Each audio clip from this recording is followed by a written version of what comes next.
अकोला येथे श्री स्वामी समर्थ सेवा मंडळ यांच्याकडून दत्त जयंतीनिमित्त गुरुचरित्राचे पारायण। B20 न्यूजचे प्रतिनिधी धुराजी गुठे, अकोला।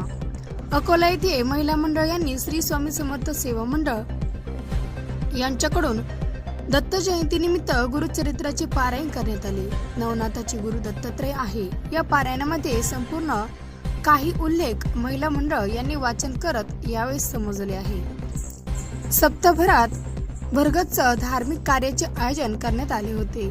दत्त जयंती निमित्ताने श्री गुरु दत्तात्रयाची आरती करून हा प्रसादाने सर्वांसाठी सांगता करण्यात आली। या गुरुचरित्र पारायणासाठी मोठ्या संख्येने महिलांनी सहभाग झाले होते। जिजाबाई हिवाळकर, सत्यभामा बनसोडे, गंगूबाई बोगाने, सुनीता गुंठे, मनीषा तांबे, पुष्पा मुंडे, प्रिया वाघ, रुपाली केकान, प्रतिभा काकडे, सविता थोरात, मनीषा तांबे, लीलाबाई मुंडे, राधाबाई गीते, पुरुषरामा तांबे, अण्णासाहेब गुंठे, शंतनू गुंठे, गणेश बनसोडे, नितीन गुंठे, आकाश ढाकणे, दिलीप गुंठे, श्याम गुंठे व अनेक महिलांनी सहभाग नोंदवला होता।